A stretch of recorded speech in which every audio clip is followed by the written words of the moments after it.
Hello, I'm Carol Smaldino, and welcome to the Human Climate.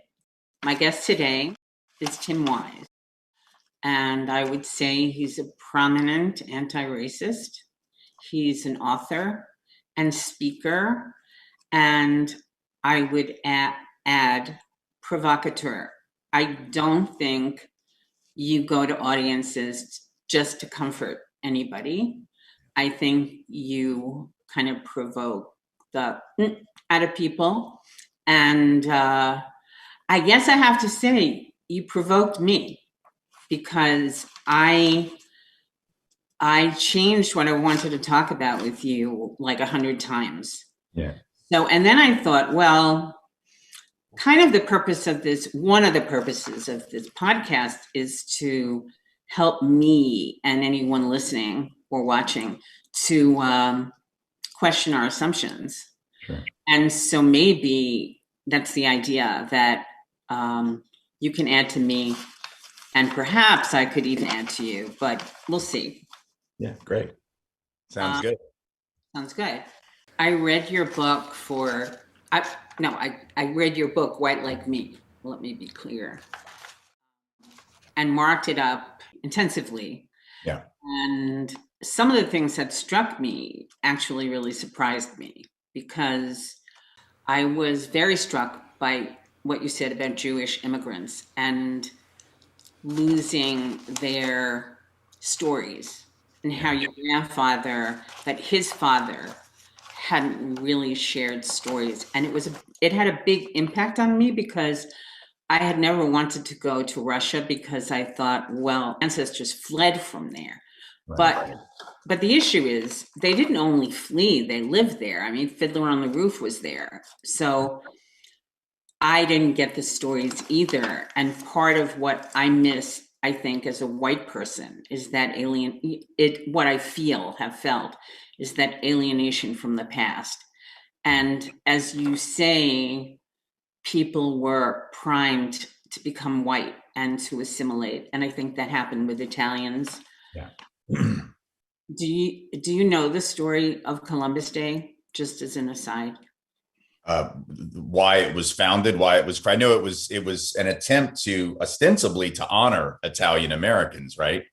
Not very good way to do that. Sacco and Vanzetti would have been a better choice, but Well, there's an article, I don't want to get it wrong, the New York Times, the New Yorker, how Italians became white. Yeah. And the story goes that Italian immigrants lived with Black people, worked with Black people, integrated, and were treated like Black people. Yeah. So one year, I believe it was 1911, 11 Italians were lynched. In New Orleans. Yeah, so the Italian government got involved and got very angry. And I think there was almost a military conflict. And the president at the time was going to, for 1 year, have a Columbus Day. But of course, as we know, it could be ended in many states now, but it went on. And so it became that Italians could be proud of discovering America, which had been already discovered and lived in. But so I was really struck by that. And I was struck by I felt empathy with white privilege in the sense that it causes so much pressure that the idea is that you're supposed to be special and you're supposed to achieve special things. And if you don't, you're a terrible failure. Right. And also I was very struck by the emptiness of white culture, that this absence of tradition, in a sense, in a very deep way, I think makes people crave that and envy, as you've pointed out, the Black and brown cultures, which have, in a sense, a lot of life to them. Right. So I want to make sure I don't forget to talk about Fort Collins, where I'm living now. Because it's very, very white. And it's so white that I asked my dentist. I said something to my dentist, and she said that when she was an athlete at CSU, which is Colorado State University, they had a really tough time recruiting Black players because Black players athletes didn't want to come into a town that was so white. Yeah. You know, but so I really want to get to the what's the deal with it being so white, and what's the deal with our role, or the role of people here, in keeping it that way, because it's a nice town. I mean, Sure. you know, so otherwise, but okay, so let me start like really the conversation with you about your article on implicit bias. Okay. That was in Medium. I don't know if it was somewhere else, but it was very interesting.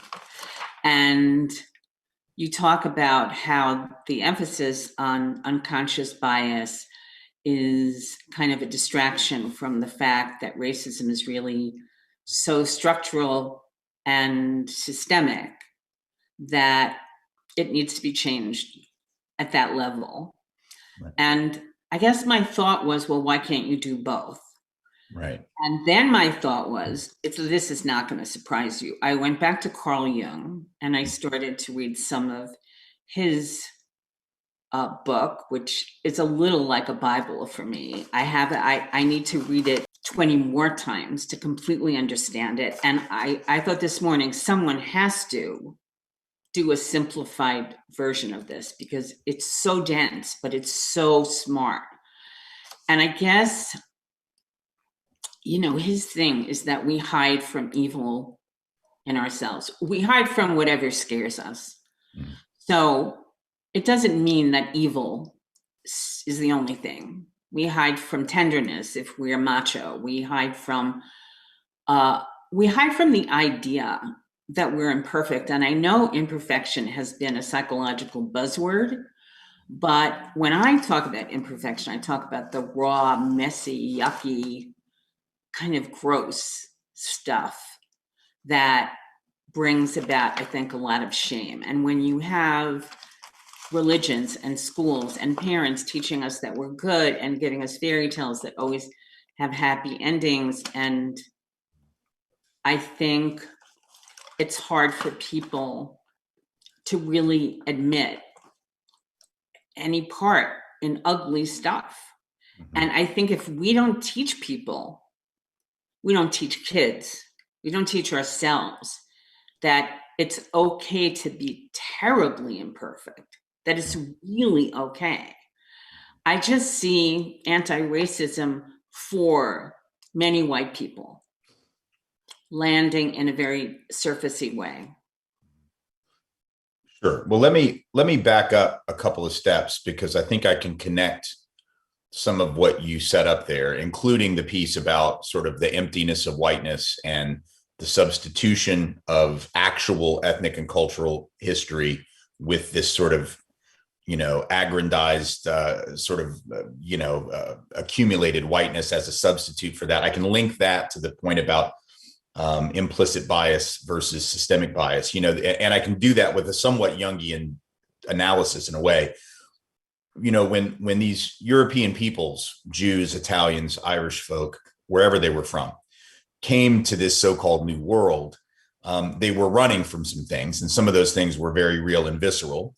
Some of it was running to something, greater opportunity, et cetera. But upon arrival, right, the price of the ticket, as James Baldwin would say and did say, was the cost of one's actual cultural integrity and history. You had to put aside your customs, your language, your traditions, so as to assimilate to the norm of Americanness. But really what that meant for Europeans was to become white.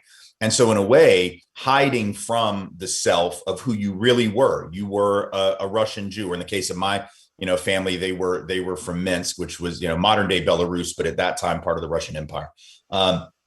And that's who they were. And Irish folk were from Ireland. That's who they were. They had been obviously oppressed by the Anglo elite for centuries, looked at as, virtually enslavable on the part of the Anglo elite. But upon coming to this country, now they could look around and they saw the power structure and they realized, we're either going to get with these people who have always hated us and killed us, or we're going to get with the people they're hating and killing now. What do you think they're going to do, right? They're going to opt, as most people do in that situation, to try to ingratiate to the power structure. And so you see the Irish and also some German immigrants, but especially the Irish, who burned down the orphanage on, I think it was 42nd Street in New York City, Black orphanage, during the draft riots in 1862, as a way to protest, saying, we're not going to go fight in this war because this is a war to liberate those people. And we're not with those people, we're with you. It was a way to sort of prove whiteness. And so whether we're talking about the Irish experience, the Italian experience, the Jewish experience, there was a real sense of suppressing who one was, out of a desire for A, survival, but B, being able to move up and through this new system, which had meant nothing to you in the old world. My great-grandfather had no idea what it was to be white. He had no idea what it was to be any of that. He was a Russian Jew. He spoke Yiddish. But upon coming here, it became very apparent, I think, to him and to most immigrants, that you had to suppress that true self in order to become something new. And of course, there's a huge psychological cost that comes with that. And I think we see that. I went many years ago. I was out and doing this sort of person on the street interviews for this documentary that I don't think it was ever released, but they had me go out, and I went to South Boston, which at that time was still heavily Irish. It's now very gentrified and changed culturally, but at that time it was very much, Southie was very much an Irish American community. I went to Bensonhurst, which is historically an Italian community in New York and Brooklyn. And in both of those places, they had me stop and just ask people. I was a lot braver then. I wouldn't do this now, but in those days, I just had me stop and ask people, what does it mean to be white? And they would say, both places, they would say, well, I'm not white. I'm like, well, what are you? And they'd say, well, I'm Irish or I'm Italian. I'm like, all right, well, tell me, what does it mean to be Irish, or what does it mean to be Italian then? And they would say, well, like I said this in South Boston, I had people say to me, well, being Irish, it's about food and family and faith. Oh, okay. And then in Bensonhurst, I would ask the same question. I said, what does it mean to be Italian? And they would say, well, it means food and family and faith. And I thought, well, that's fascinating, because that's what the Irish folks told me in South Boston. So are y'all Irish or are you Italian?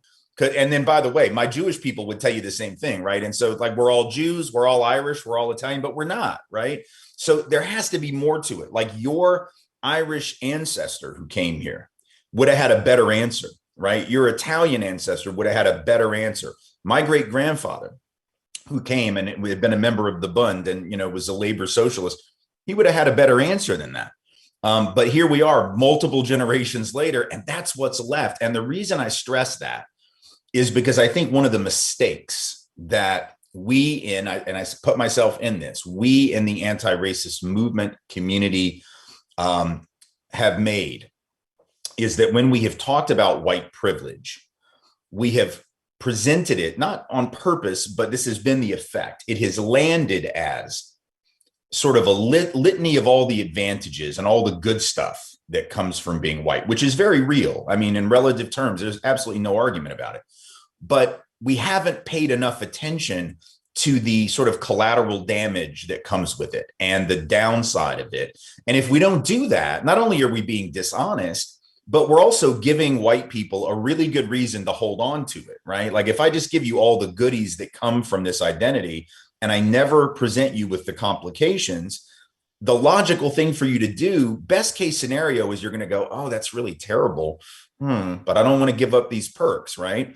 And so then nothing changes. So it's important. And the thing about the implicit bias piece is that when we focus, as I think we do in our anti-racism, same thing with the white privilege analysis, which is so sometimes individualistic. You have privilege. You should be clear on your privilege. You should check this list to see all these privileges that you have.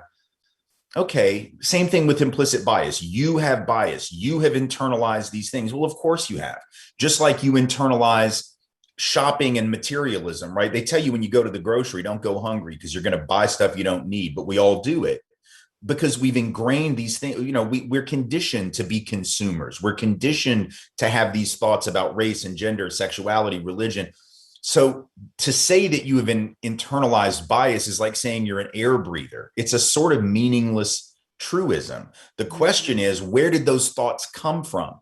Did they come from you being a damaged bad person, or did they come from a system and a structure that taught you these things over and over? And the piece, my argument is, look, not only is the problem systemic and needs to be dealt with, but even the attitudinal stuff, even the personal bias comes from a system. And we have a system structured on an ideology that says wherever you end up in life is about you.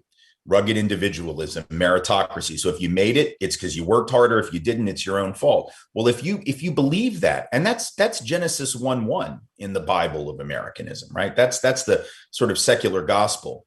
If you believe that and you look around and see inequality, and the system says, if you're on top, you deserve it. If you're on bottom, you deserve that. Then of course you internalize racist thoughts and sexist thoughts and classist thoughts. There's nothing remotely surprising about it. The question is, do we get at that by training you out of it, or do we get at that by changing the narrative of the large society? And to me, that's the bigger, it's harder, right, than doing the training, but it's the bigger piece. Okay. And the Jungian part?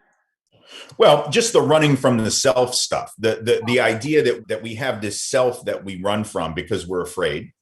And so the thing that the immigrant feared was confronting their marginality, both historically, where they had come from, and in the potential of marginalization in the new world. And so one of the ways you protect yourself would be to hide from the person that you are. So I'm going to try to lose the accent. I'm not going to speak Yiddish. I'm not going to speak Gaelic. I'm not going to speak Italian. I'll do it in the home, sort of privately, but I'm not going to bring it out here in the street. Once I leave the shtetl, once I leave the community, if I'm on the Lower East Side, maybe it's safe. But when my great grandfather comes to Chattanooga, right, he's got to play a very different game. And running from the self in that way is obviously an incredibly destructive psychological thing. But it's something that, as you said, that's what we do. And we do it to push aside pain. We do it to push aside fear of exposure, of people seeing our true self. And in a way, what it does is it creates this cycle within us where we don't actually get to be who we are and to be comfortable in our own skin. And so we substitute a different skin. And in this case, and you see it today, by the way, you see it with not just people of European descent. You see folks in the Latina community who are also caught between this rock and a hard place between whiteness, which has this allure, right? This pull of, well, if you're light skinned enough, and if you maybe don't have a surname that's too Spanish, and if you don't, you don't speak with too much of an accent, then maybe you can be part of this too. And you see, that is part of it. Running from the self is something that isn't just a quote unquote white thing. I mean, it's a human thing, and we all do it in somewhat different ways. That makes increasing sense to me because I think I've blamed myself for feeling alienated from sort of a larger whiteness, let's say, or even when I go to, let's say, a synagogue because somebody showed me a synagogue in Fort Collins, and it feels very empty to me. It feels very far from going to the delicatessen on the corner. And obviously I got pastrami. And, now, even the other day, it's like, I'm not kosher, I'm not religious, but I ordered a sandwich with pastrami and sauerkraut and Swiss cheese. And it was like so bizarre to me. Yeah. How do you do this? So I think, the book helped me in a way feel more like normal, or let's say, okay, not normal. I have a magnet that says normal people worry me. So, but, just, I don't know, validated, or it was like seeing, in a sense, I Am Not Your Negro, Baldwin. And it's like, when he talks about the sadness, the paleness of white culture, it's like, that felt so real to me and sad. So I think you kind of talk about there, white privilege as really very sad. I mean, I see people in my office or my Zoom in psychotherapy who have that sense of failure if they're not functioning at the level they think they should be. So it's all about production, and it's not about the real self. Right. Uh, Right. That point is critical. And the setup, the expectationalism is the word I use for it, right? That comes with, it's not just whiteness, it's especially white men. I talk in the book about my dad, and my father, Jewish man, white man, also a stand-up comic and an actor. Now, this is in the 1960s and early 1970s. And yet he was a working comic. He made a living, but he never sort of made it, right? Never made it big, never made it really successful. And I will tell you, and there are people who will push back on this within sort of the recovery community, because he was also an addict and an alcoholic. But I happen to believe that the expectationalism of whiteness, of being a man and being a Jew in comedy in the 60s, because I don't want to like play to the stereotype, but we sort of ran that. Yeah, like that was sort of like, it was like a world that was pretty Jewish, and he didn't break in the way that he thought he would. So you have all these expectations that are on you on multiple levels, and you don't quite get there. And I believe when you have that level of expectation and the gap between aspiration and achievement is really huge and unexpected, you don't know where to put the pain, right? And so he did with drugs and with alcohol and rage and all kinds of self-destructive tendencies. We see it today with the opioid crisis. Who were the people who were dying of these deaths of despair, they call them, right? Disproportionately, 500,000 excess deaths from 1999 to 2013. And they've continued, but there were 500,000 in that 14-year period, among whom disproportionately white, working class, middle-aged, non-college educated folks. Why? Is it because they are objectively the most oppressed people in America? No. They're hurting for sure, but any indicator you look at, Black folks are struggling more, brown folks struggling more, so they're not the objectively worst off, but they are the ones who were told to expect life on a 7 or better if they worked hard, right? Whereas Black and brown folk have always known they could work hard every day and never get above a 5. Like that, they've understood that's the way it works in this country. But for white men in particular, even working class, the promise was, if you play by the rules, if you work hard, keep your nose clean, you'll make it. Your kids will be better off than you. Their kids will be even better off. There's this notion of upward mobility.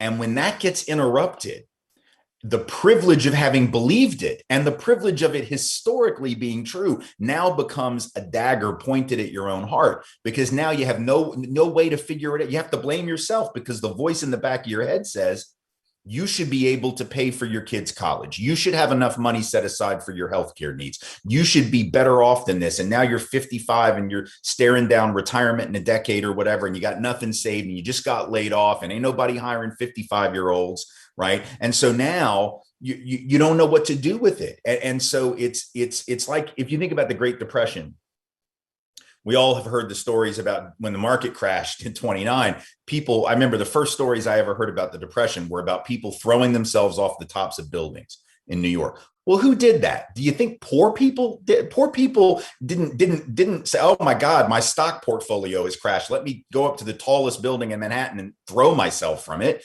right? They didn't have a stock portfolio. They were on the soup line on Thursday, and then on Friday, Saturday, Sunday, Monday. And it was rich folks who couldn't handle the thought of being broke. So sometimes privilege works out really well. Economic, class, gender, a combination of those.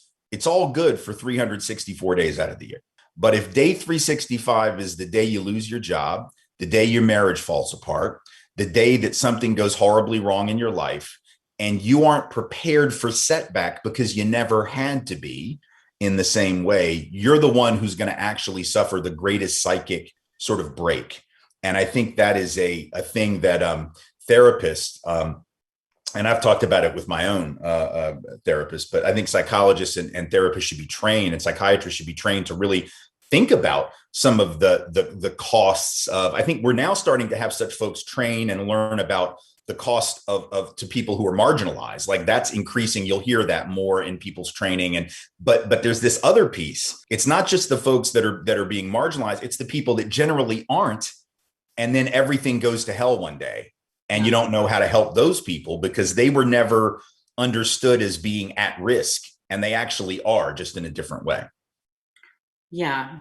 I'm having a couple of thoughts. I just want to ask you about what you think the impact of Obama was on us all. But I'm thinking about some of the message also to Black and Brown people that Yeah. maybe, this is America. The kids are killed in Connecticut and he's crying. And he said, well, Yeah.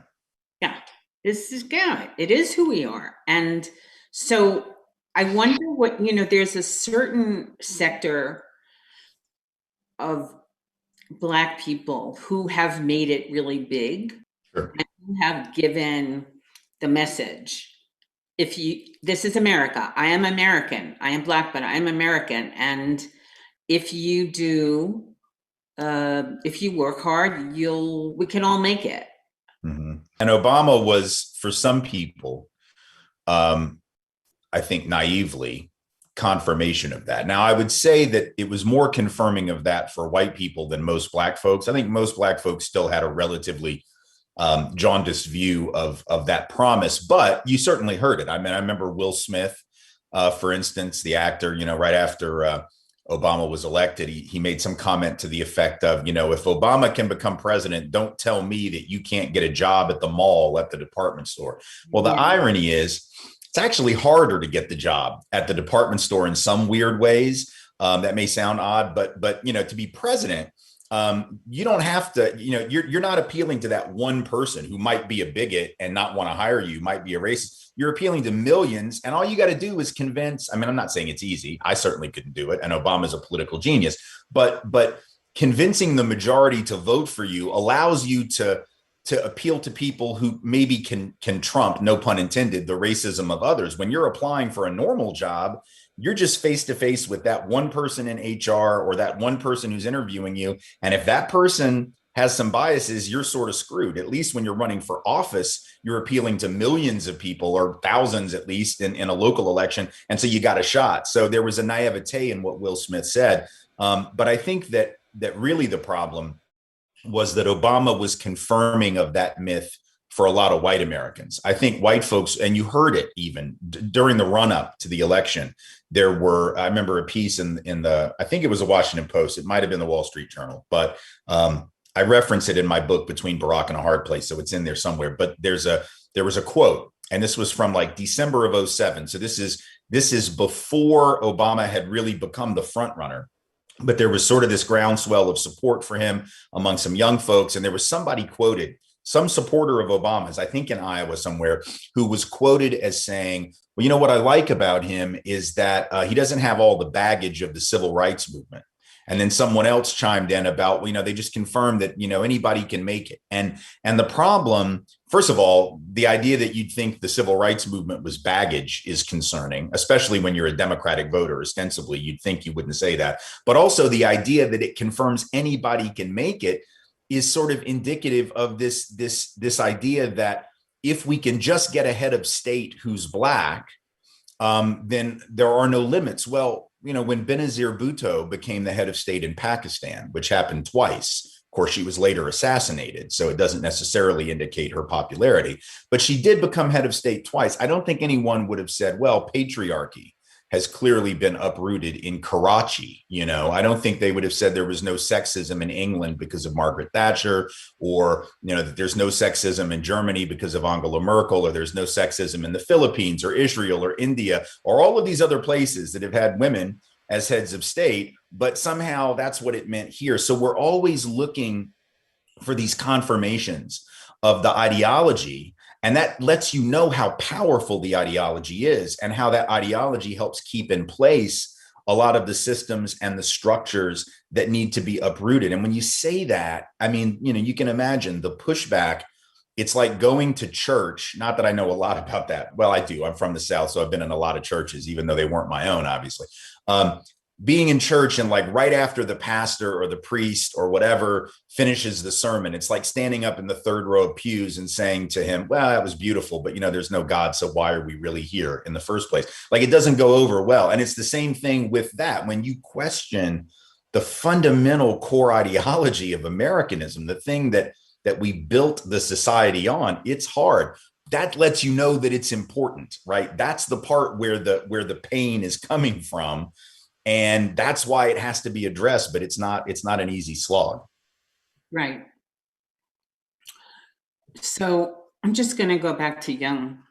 I don't know. I was thinking about how victimized a lot of people feel. And I think that it's, I don't know, maybe it's unconsciously, from the old country, there was a certain brutality that hasn't really been talked about. I mean, has kind of, people have tried to forget it. So maybe it's inside them as the shadow.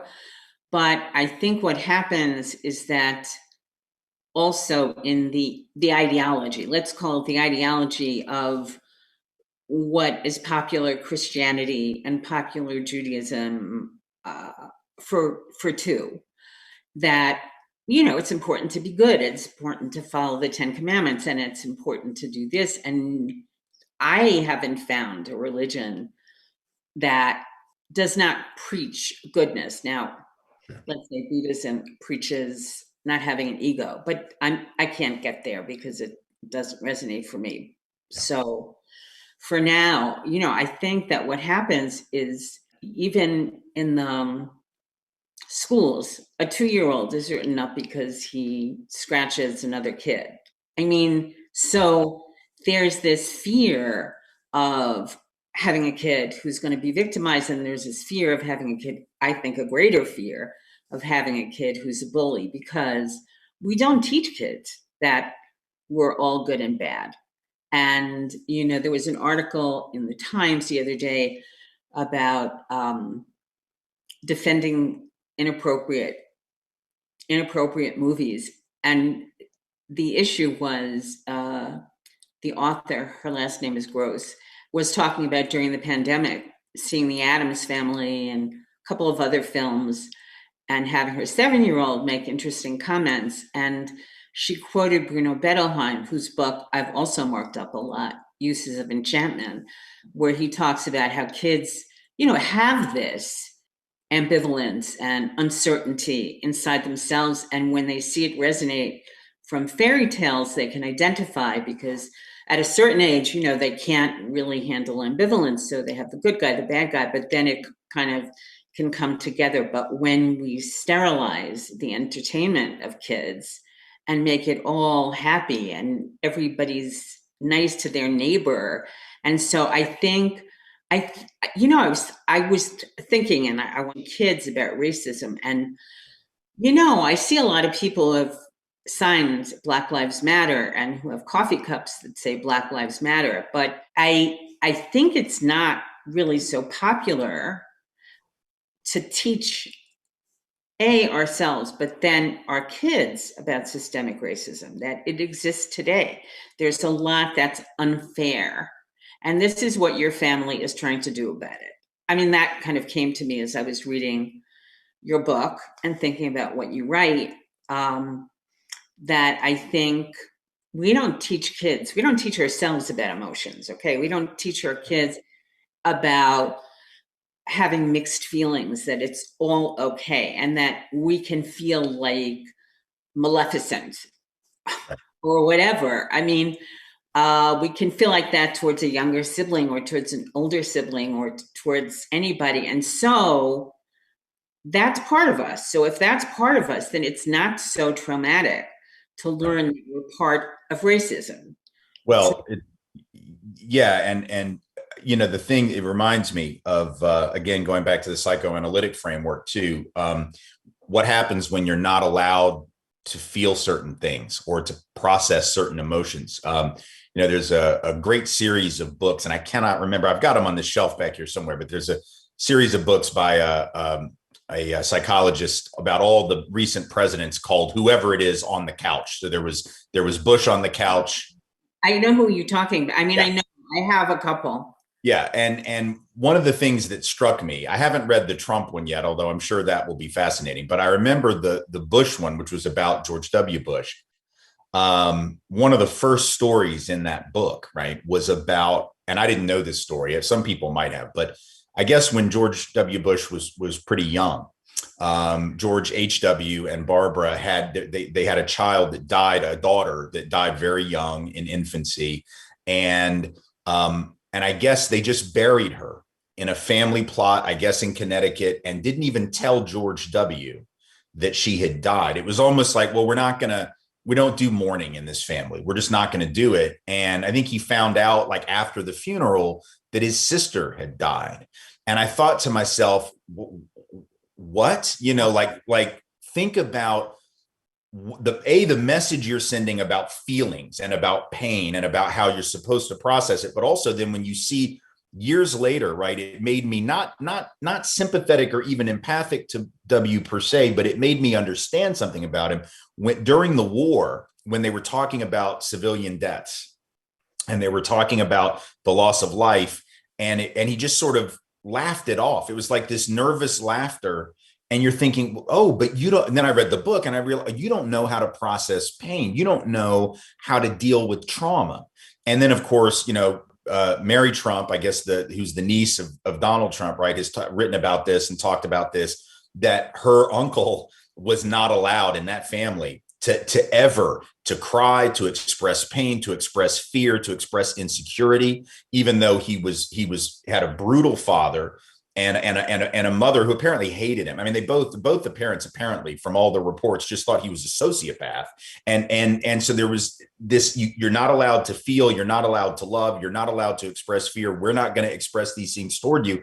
So you become human, but not human, in the sense that you're not able to fully embrace your full humanity. Well, when kids grow up in a society with profound injustice, not just racial, but other types as well, and they don't learn, they don't learn about it, or they do, but only at a very surface level. Or when you try to teach them about it, parents show up at the school board meeting to threaten your life because you're indoctrinating their children, or they learn about it, but don't learn that there are ways to respond to it. That yes, this is pain and it is real, but there are also some constructive ways to respond. Then they're going to shut down, and they are going to naturally learn to turn away from the ugliness, to turn away from the pain, which means they can never solve it. Now, the good thing about kids is that when you, and now my wife and I, we have two daughters, now they're 20 and 18.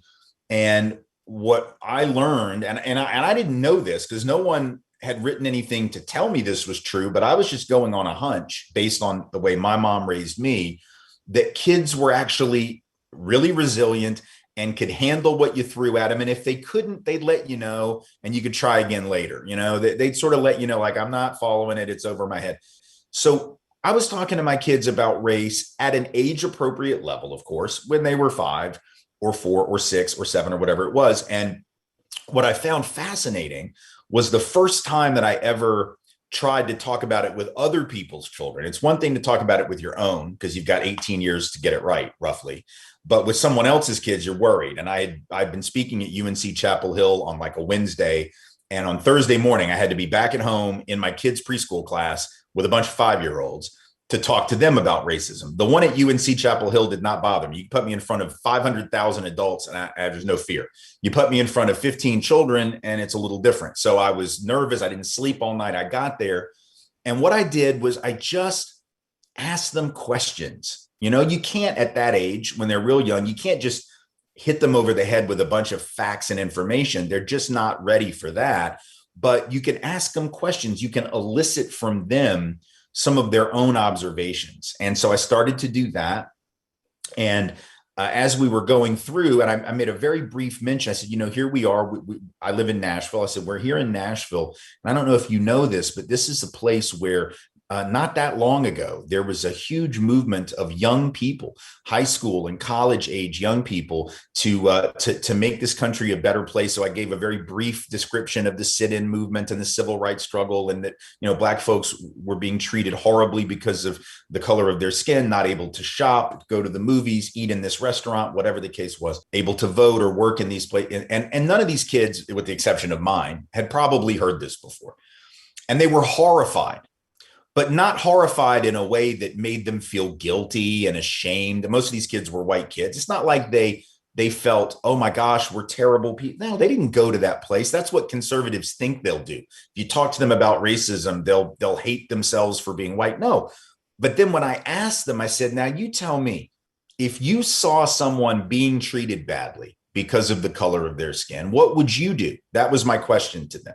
And these little 5-year-olds, right, who some would have us believe, oh, it's too advanced for them, they can't handle these concepts, it's too troubling for them, it's too deep. No, all their little hands go up, and they have these great answers like, well, I would tell them to stop, I would go find an adult, and whatever, like the things that they would tell you about any other bully in the playground or whatever, right?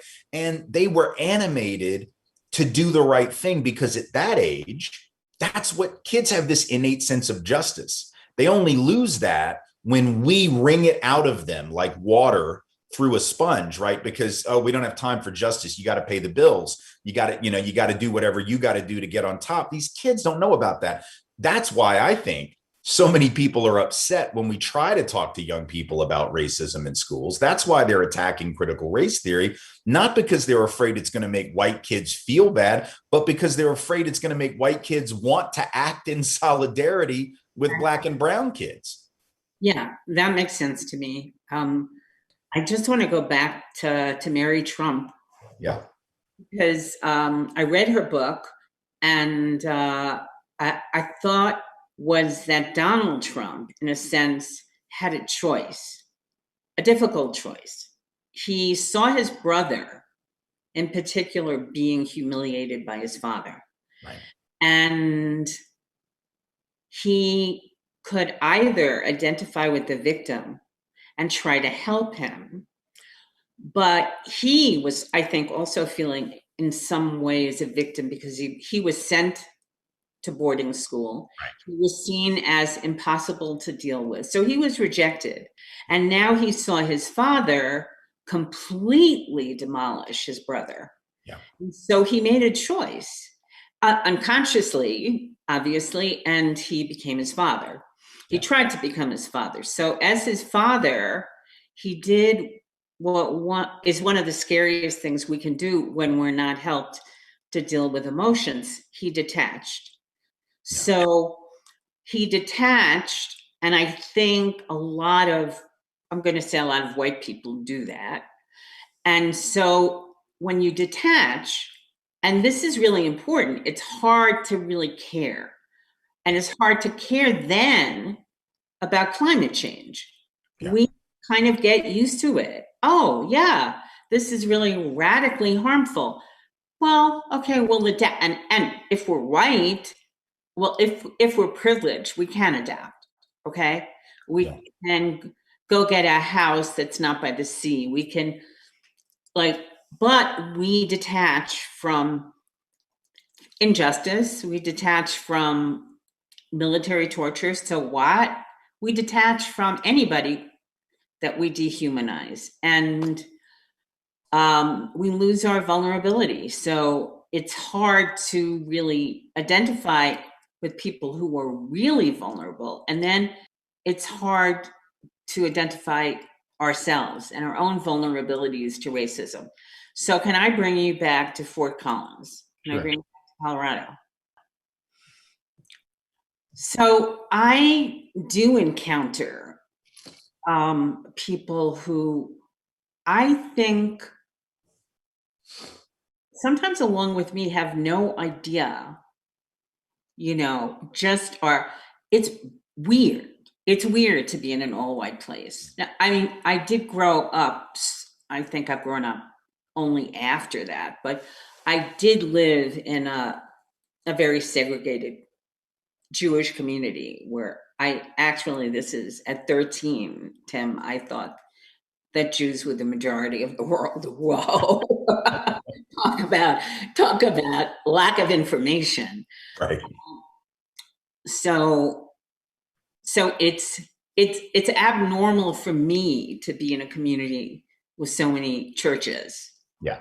But every once in a while I say, there are no Black people here.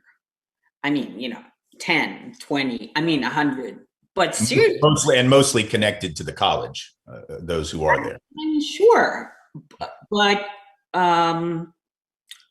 or disconnected from the race factor. I don't really know.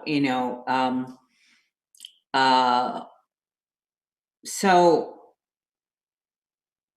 I don't know, what can you do, what can you say to help here? Because I feel like I'm living with people who really don't know that they're racist.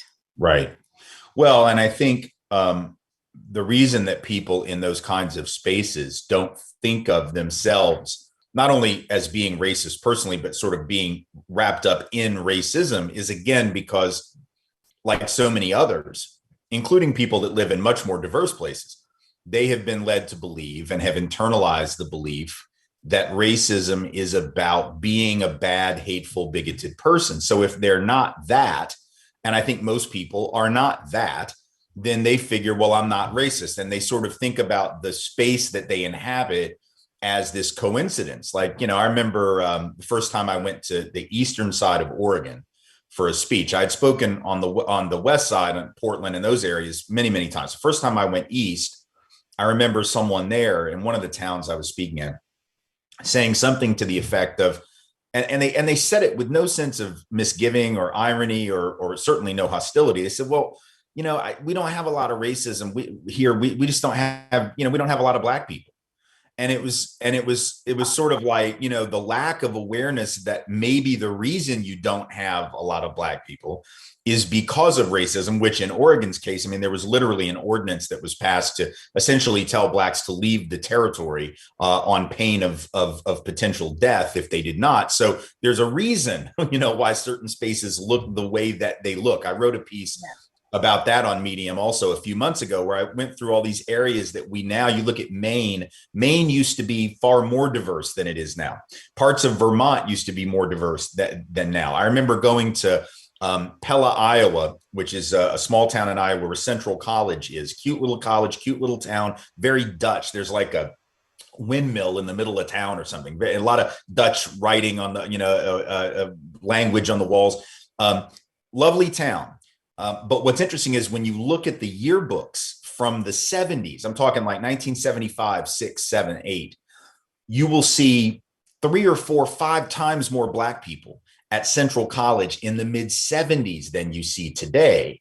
And you start to wonder, well, now wait a minute, because our story that we tell ourselves is never ending progress, right? So we start off like this, but it's always getting better, always getting better. Eventually it'll be great. But what you see is that history is actually 2 steps forward, 3 steps back, 5 steps forward, 8 steps back. And we don't teach it like that. And as a result, people look around and go, well, what can you do? Well, clearly someone did something in the 70s to make Pella Blacker than it is now and more diverse than it is now. There got to be ways to create those multicultural. Is it going to be harder some places than others? Yes. And I've always grown up in and been around very diverse communities, but none of it is coincidence. None of it is something that just happens. It is the result of history. It is the result of the narrative that we tell and don't tell. And it's the result of how deliberate we are in trying to create something different. And if you get comfortable with a place like Fort Collins, as many people who've been there a long time, I'm sure are,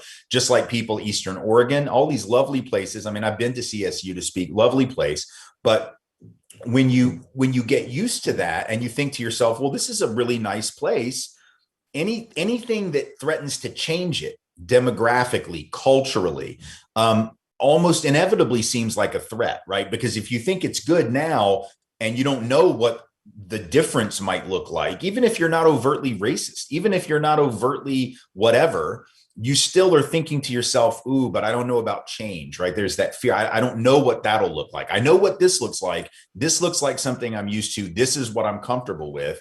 And this other thing, especially if it's those people who weren't here already, well, why weren't they here already? And again, the notion of meritocracy says if they were good people like the people here, they would already be here. And so if they're not here, it must be because they're not as hardworking, they're not as good, they're not our kind of people. That almost like becomes a default way of thinking, and it makes it very hard to change.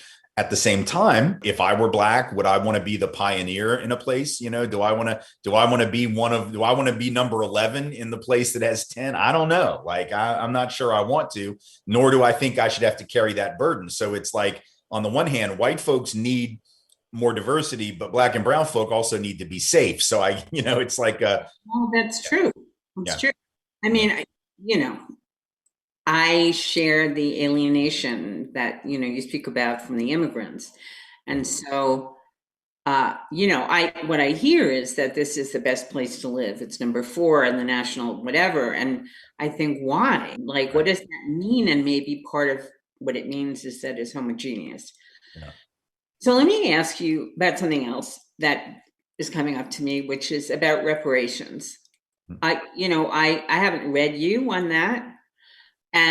But recently, because I have been reading you the stuff, I was thinking about the people who don't believe in reparations and who consider themselves good citizens.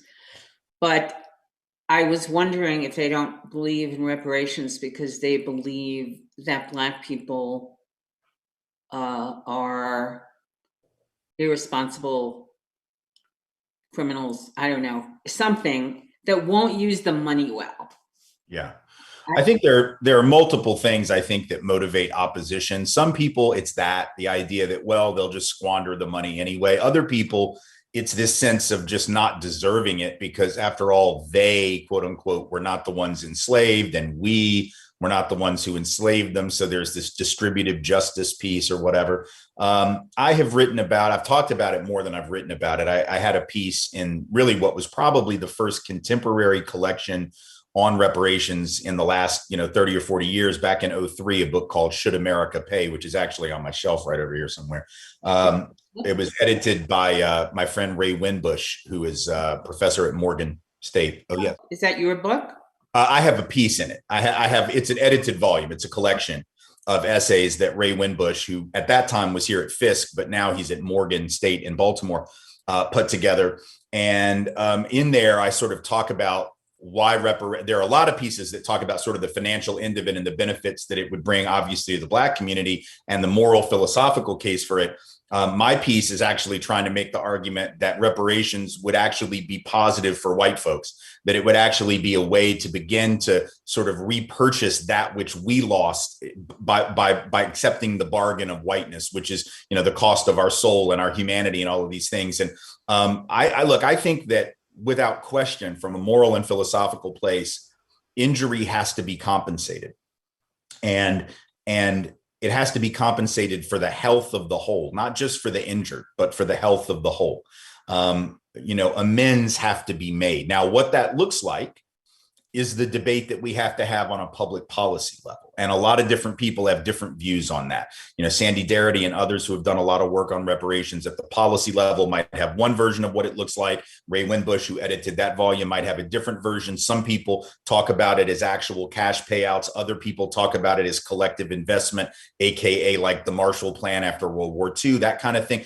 I'm for that whole debate. I think that discussion about how is what we need to be having. But the idea that we should be debating if seems to me morally repugnant, because the idea that we ought not do anything, right now I saw a piece yesterday, for example, it's in the Wall Street Journal, that the Biden administration, and by the way, I don't oppose this idea, I just want to use it as a contrast, is talking about paying pretty substantial amounts of money, maybe upwards of $1 million per family for those families that were separated at the border under the Trump administration, for that horrific policy of family separation. And that should be compensated. But there's a sick irony in the idea that, well, because we're getting to that in a quick way, like within a couple of years, okay, there's like no moral statute of limitations. We can recompense the victims, but we're not going to recompense the descendants of victims just because why? Because we stalled for 150 or 200 years and just like stood in the corner dribbling the ball until the clock ran out. So we're going to get rewarded for delaying.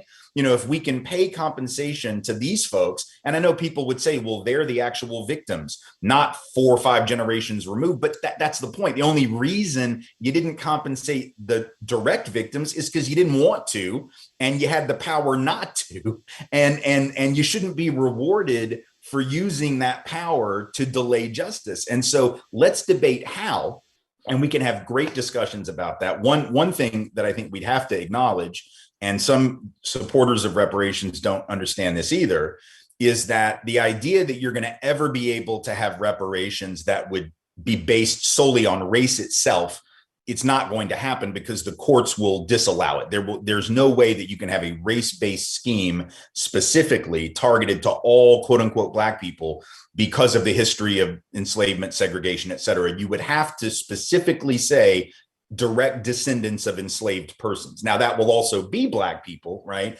But because there would be some Black people who would not qualify for that. More recent immigrants, those who could not trace their history directly to enslaved persons, you would avoid the court stepping in, at least theoretically. You never know what they'll do, but it would make it harder for the court to say, oh, no, you can't do that because that's racial favoritism, and therefore we're going to strike it down. We know that a court that won't even allow affirmative action to go forward in a direct way is not going to allow race-based reparations. But if it's actually based on direct lineage, see, now you're talking about actual traceable harm that you can actually demonstrate, and that might be the way to go. But again, that's the debate we ought to be having as a society rather than the one we're having, which is, oh, they don't really deserve it. Well, clearly, morally, under just about any definition of justice, it is deserved, it seems to me. Yeah, I agree.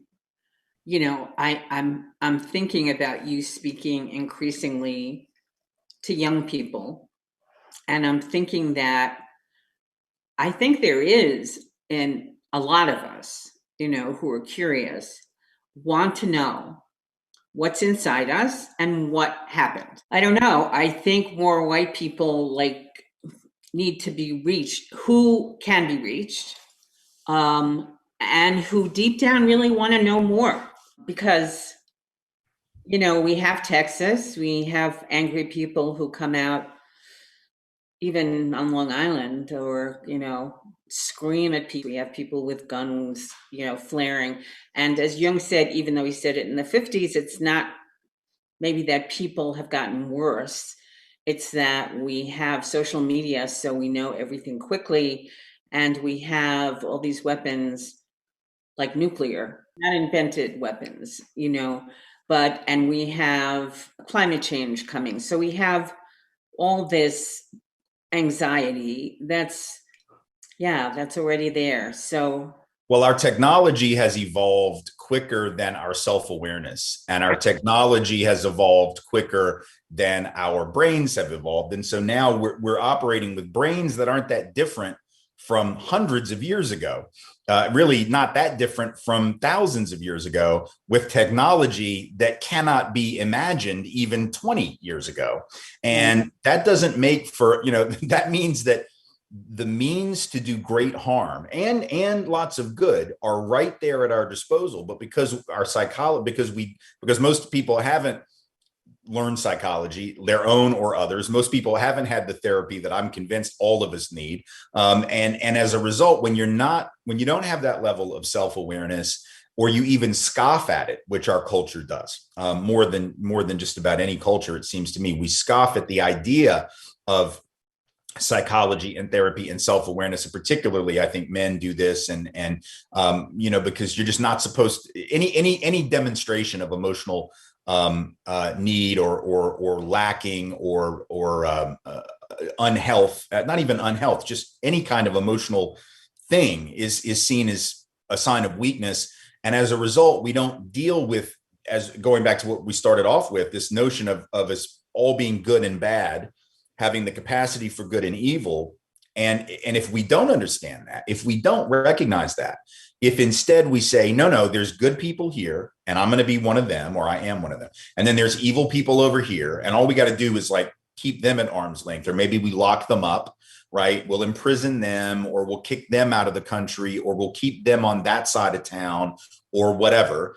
As long as we do that, then we don't see the capacity for each of us to become that person on January 6th. Maybe not literally so, because some of us wouldn't do that, but there's other things we would do. Like the line that keeps us from really hurting one another is a pretty thin line. And only understanding that can allow us to empathize, not just with people on the other side of the aisle, but even with that other side of ourselves. And if I can't empathize with that other side of myself, if I can't get in touch with that person, right, then I'm really dangerous. And I think that's where we are, is that we've got 21st century tools with 14th century brains, or maybe worse. I'm probably pushing the evolutionary timeline up quite a bit there. Maybe it's quite a bit before that. I'm going to say that we should end this conversation here, and because what you just said is a summation of what's passionate for me, and I think I want to work with you on it.